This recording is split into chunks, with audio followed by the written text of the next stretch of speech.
The Legion of Mary is a Catholic lay organization that was founded by Frank Dove on 7 September 1921 at Myra House, Francis Street in Dublin, Ireland. His idea was to help Catholic lay people fulfill their baptismal promises by being able to serve the Church and God in an organized structure which would be supported by fraternal love and prayer. This great movement is made up of a spiritual army of ordinary Catholics who devote themselves to the sacred service of the Church and the salvation of souls. The three core missions of the Legion of Mary are the pursuit of personal holiness, the promotion of the glory of God, and the propagation of teachings or works of mercy for the salvation of souls.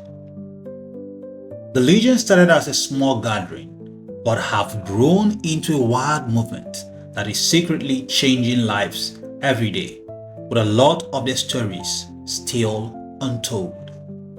But the question I want to answer today is, how did it all start? On the 7th of September 1921, at 8 p.m., 17 people gathered together in Dublin, the capital of Ireland. There were 15 women, 1 layman, and a priest. They had come together to plan how to do some good works for the poor.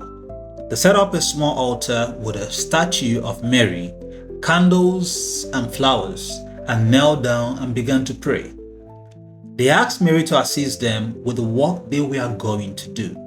This was a day before the feast day of the birthday of Mary, and they therefore decided to walk under her spiritual leadership and following her humble example.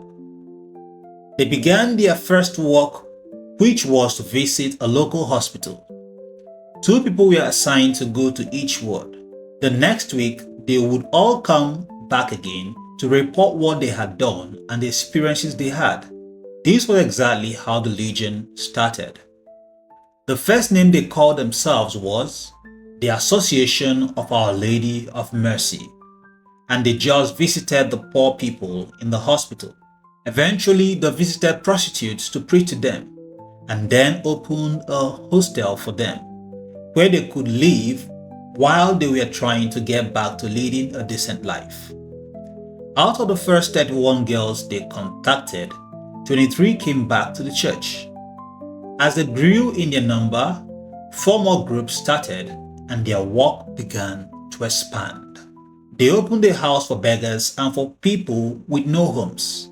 This was a safe place where they could go to sleep at night. The house was named after Mary, the morning star.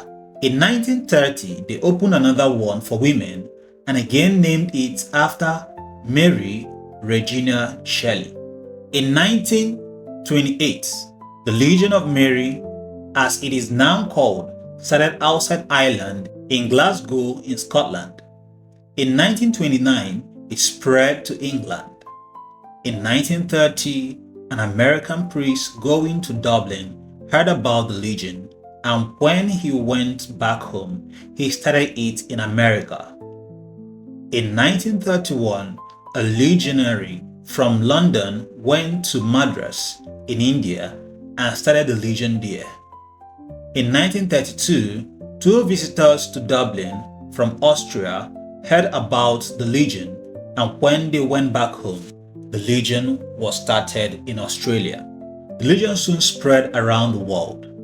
At first, it was often met with mistrust because of its then unusual dedication to the lay apostolate. Back then, people were not used to seeing lay people engage in an active apostolic work for souls. But after Pope Pius VI praised it in 1931, the Legion had its mistrust quelled. Most prominent for spreading the Legion was a lady called Idelpine.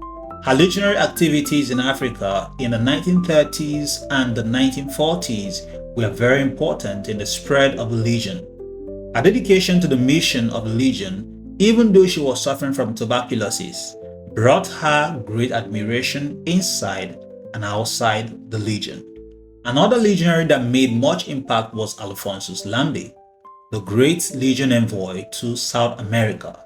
The Legion has continued to pray for the beatification of Servant of God Frank Duff, Alphonsus Lambe, and Venerable Ideal Queen.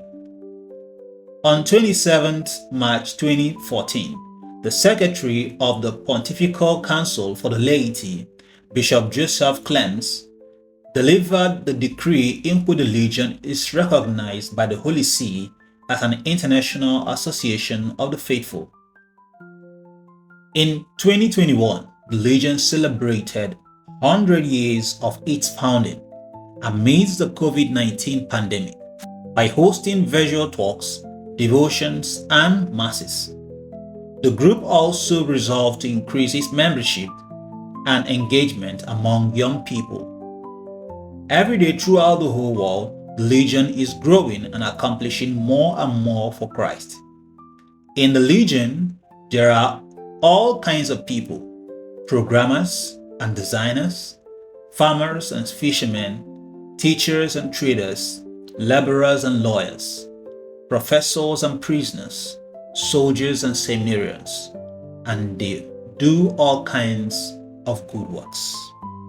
In the Legion, every Catholic soul is given a place to partake in the work of God. And this is what makes the Legion of Mary so special. They work among Catholics and non-Catholics, among pagans and atheists, in schools and hospitals. They work for the young and the old, the rich and the poor, the good and the bad. Every soul is important to the Legion of Mary. They reform prostitutes, they win back sinners, and they convert unbelievers.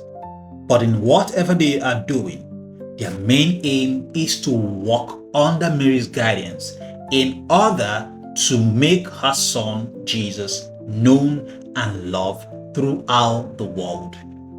The Legion is one of the greatest Catholic lay organizations, and its impact is massive. Even though their impact is not advertised to the world, their absence in any parish or community is undeniable. The Legion is a global syndicate of spiritual soldiers doing sacred works for the salvation of souls and the spread of the culture of heaven here on earth. As long as their sacred work keeps on growing both physically and spiritually, we can be sure that the power of evil will be crushed with the light of God in every city or community all over the world.